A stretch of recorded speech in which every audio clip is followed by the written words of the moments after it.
Good evening everyone. तो इस session में हम सेक्शन 1231, 1245 एंड 1250 प्रॉपर्टी को कंबाइंड समझेंगे। लास्ट वीडियोस में आपने देखा होगा कि सेक्शन 1231 को हमने अलग समझा, और उसके बाद हमारी एक वीडियो आई 1245 प्रॉपर्टीज पर, और उसके बाद हमारी आई 1250। यानी कि हमने तीन डिफरेंट वीडियोस बनाई जिसमें हमने तीनों सेक्शन को अलग अलग समझा। तो इस वीडियो में हम इन तीनों सेक्शन को एक साथ समझेंगे विद एग्जांपल, ताकि आपको क्लियर हो जाएगा कि तीनों सेक्शन कितने इंपॉर्टेंट है और कितने कोरिलेटेड है आपस में। तो छोटी सी बैकग्राउंड है। हमने ये देखा था, एक मिनट।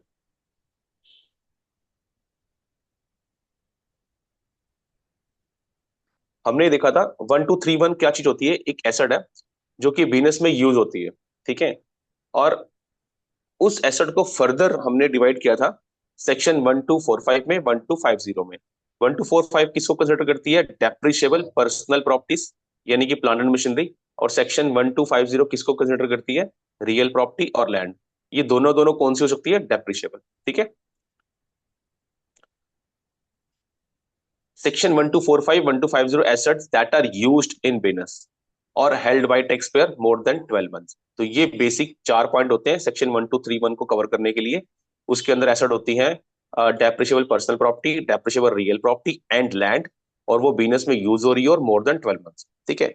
अब जब इस प्रॉपर्टी को हम सेल आउट करते हैं ना, तो उसके अंदर हमने देखा था सेक्शन 1231 वाली वीडियो में कि उनकी नेटिंग होती है। यानी कि अगर कोई कैजुअलिटी और थेफ्ट के थ्रू अगर कोई सेल या परचेज एक्सचेंज हो रही हो जिससे हमें गेन और लॉस निकालना है, तो उनकी नेटिंग करनी है। अगर नेटिंग गेन में कन्वर्ट होती है, यानी कि सारी एसेट को मिला के उनका गेन लॉस सारा लेस कर लो, यानी किसी एक एसेट का गेन है किसी का लॉस है, अगर नेटिंग करते हैं, अगर वो नेटिंग रिजल्ट गेन में आता है, तो उसको 1231 का गेन माना जाता है, ठीक है।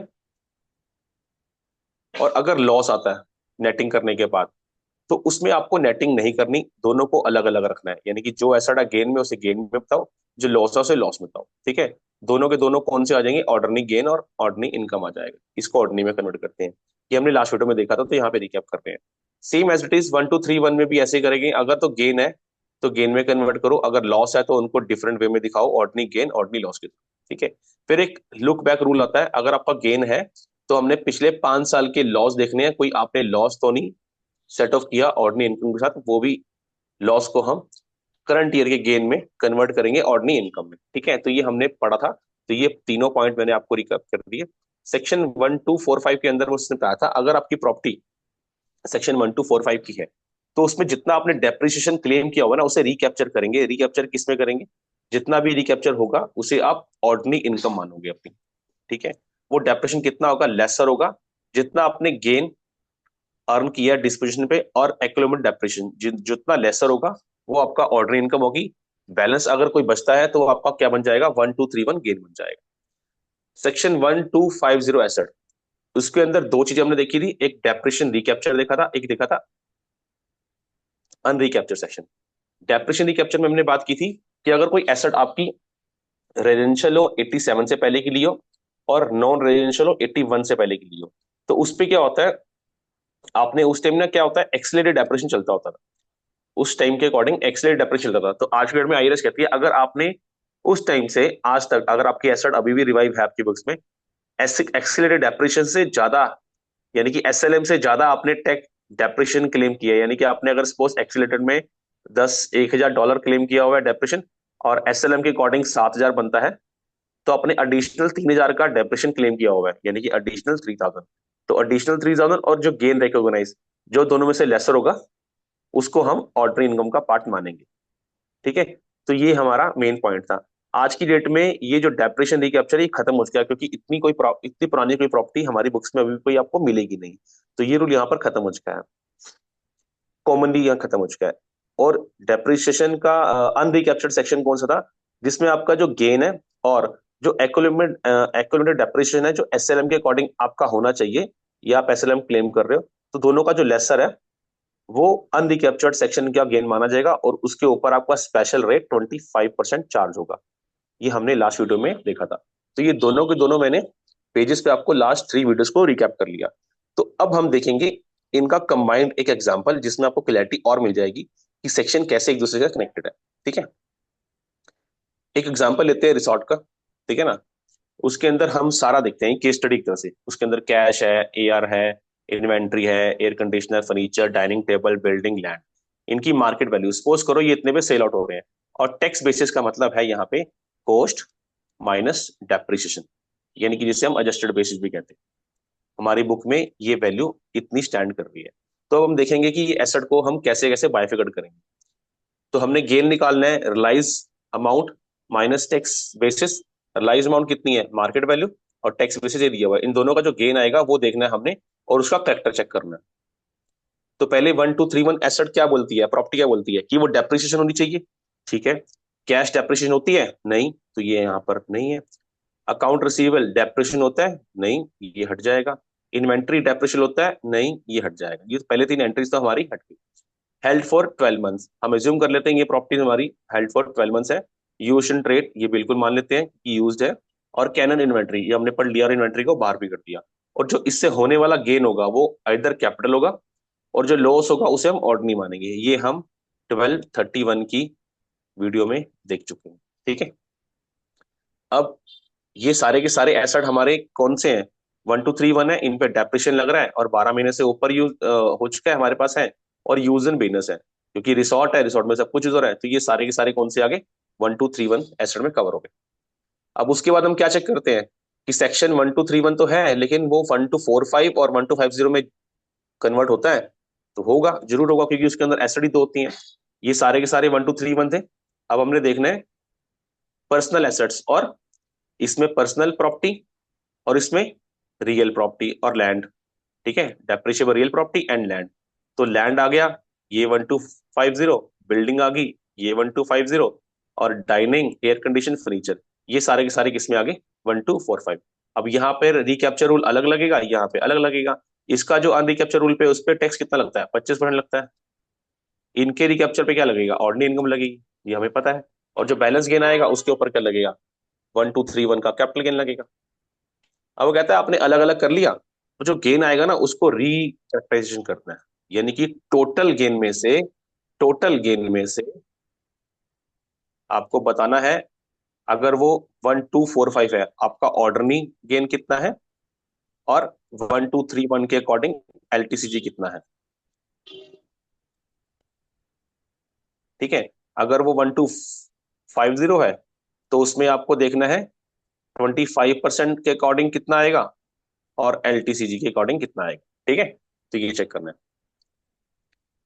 अब 1245 क्या कहता था, वो तीन एसेट्स थी ना हमारी, उसमें देखना था ना क्या आ रहा था। तो वो अप्लाइज टू गेन है, लॉसेस ऑर्डिनरी होंगे, recapture depreciation as ordinary income. ठीक है, ये तीनों पॉइंट थे वहां पे। 1245 क्या करता कहता था, अगर कोई गेन आएगा तभी अप्लाई करना है, लॉसेज आएगा तो ऑर्डिनरी है। अब गेन क्यों आएगा, अगर मेरी कोई प्रॉपर्टी सपोज करो मेरी सेल 10 में हो रही है और मेरा टैक्स बेसिस 9 में है, तो मुझे गेन आ गया। तो अगर गेन आएगा तब मैं रिकैप्चर रूल अप्लाई करूंगा। ठीक है ना, अगर ये मेरी मार्केट वैल्यू 10 है और मेरा टैक्स बेसिस 11 है, तो उसने स्टार्टिंग में क्या दिया था कि अगर आपकी एसेट 1231 में कन्वर्ट हो रही कवरेज में है और लॉस आता है तो वो ऑर्डिनरी इनकम है। तो आगे तो आपने जाना ही नहीं है, यानी कि सिंपली बात करो, मेरी प्रॉपर्टी अगर सेल होगी यहाँ इस सेक्शन में सेल होगी, लॉस आ गया तो मैं यहीं से बाहर हो जाऊंगा, ऑर्डर नहीं, लॉस है मेरा। गेन आएगा तो मुझे रिकैरेक्टराइजेशन करना है, अदरवाइज तो बाहर हो जाओ। गेन आएगा तब चलना नीचे। ठीक है, रिकैप्चर डेप्रिसिएशन है तो हमें ऑर्डिनरी इनकम है तो हमें पता है।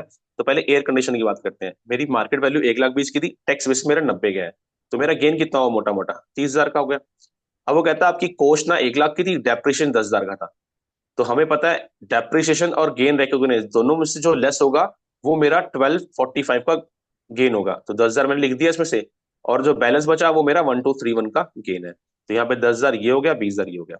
अब इसमें 20,000 है मेरी मार्केट वैल्यू, टैक्स बेसिस कितना है 22,000 है। तो चुप करके मैंने क्या करना है, लॉस में कन्वर्ट कर देना है। यानी कि 1231 का पार्ट में रख देंगे और इसे ऑर्डरनी की आइटम में रख देंगे अभी के लिए।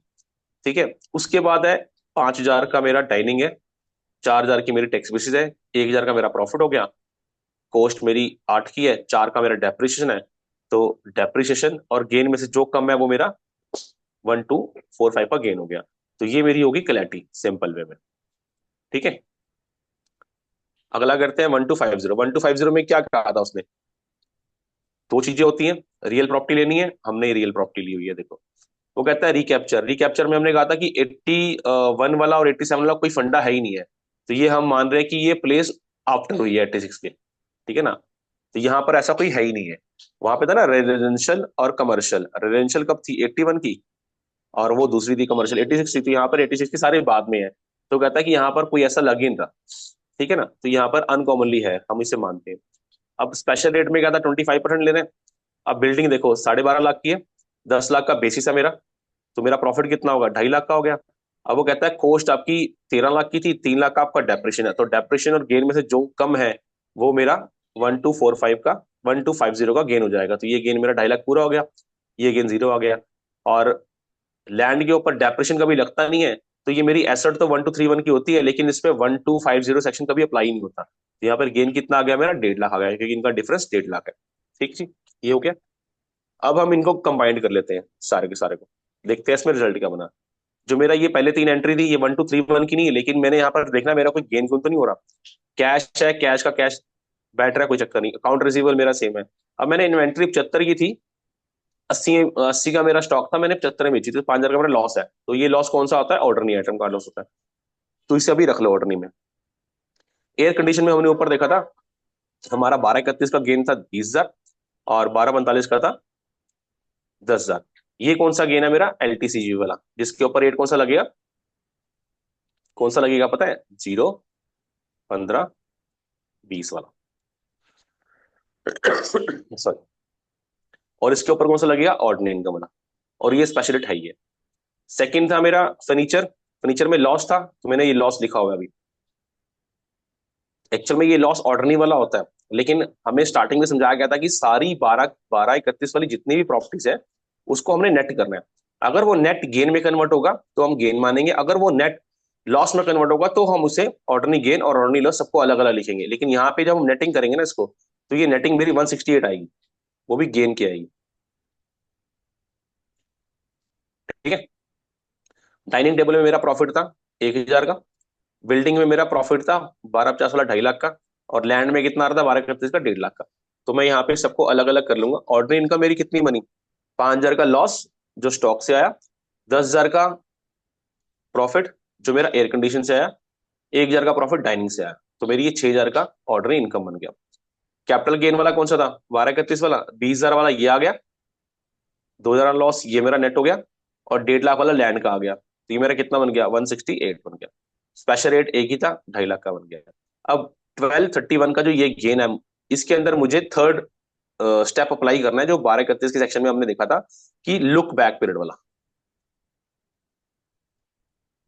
ठीक है, ये भी चेक करना है। अगर कोई मेरा लास्ट 5 साल के अंदर मैंने लॉस को ऑल्टरनी इनकम सेट ऑफ किया है, तो वो मैं इसमें से सेट ऑफ हटा के, यानी कि सपोज करो मेरा लास्ट 5 ईयर के अंदर मैंने 1 साल के अंदर 50,000 का लॉस था ना, कोई कैपिटल गेन लॉस था जो मैंने ऑर्डर इनकम सेट ऑफ किया था, तो मैं अब इसमें 168 को क्या करूंगा, ऑर्डर इनकम में कन्वर्ट कर दूंगा दोबारा 50,000 को, क्योंकि मैंने लास्ट 5 साल में कन्वर्ट किया हुआ था, और बैलेंस मेरा कितना देगा, 1,18,000। उसके ऊपर मैं 0, 15, 20 का रेट लगा दूंगा। ठीक है, तो इस वीडियो को एक बार रिवाइज कर लेते हैं। ये यहाँ पर खत्म हो गई है, ठीक है ना, कंटेंट जितना था खत्म हो गया। तो हमने तीनों सेक्शंस को कवर किया, जिसमें हमने बेसिकली आपको बताया कि 1231 के तीनों स्टेप मैंने इस वीडियो में यूज किए, तीनों के तीनों स्टेप, जिसमें सपोज करो इस इन एग्जांपल में कैजुअलिटी और वो थेफ्ट था नहीं है, लेकिन क्या कि नेटिंग वाला था, जिसमें नेटिंग में उसने बताया था कि अगर आपका नेट जो नेट करने के बाद अगर वो गेन आता है तो उसे गेन रखेंगे, अगर वो नेट करने के बाद गेन आया तो गेन रख लेंगे, अगर लॉस आया तो अपने सेपरेट रखना है, यानी कि हर आइटम को ऑर्डरनी गेन और ऑर्डरनी इनकम में रखना है। ठीक है ना, उस वे में रखना है। और लुक बैक वाला भी हमने इसमें कवर कर लिया, तो ये तीनों एग्जाम्पल कवर हो गए।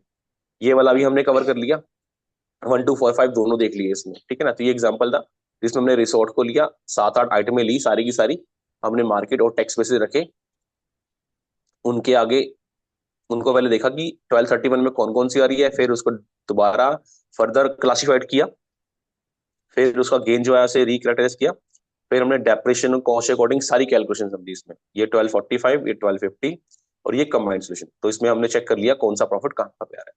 ठीक है, तो ये हमारी कैपिटल गेन की सीरीज यहाँ पर खत्म होती है, जो बेसिकली हम ये पार्ट वन में यूज करते हैं। और जब भी आप प्रैक्टिकल ट्रेनिंग 1040 करोगे तो आपको ये जो वीडियो है बहुत ही काम आएगी, ठीक है ना।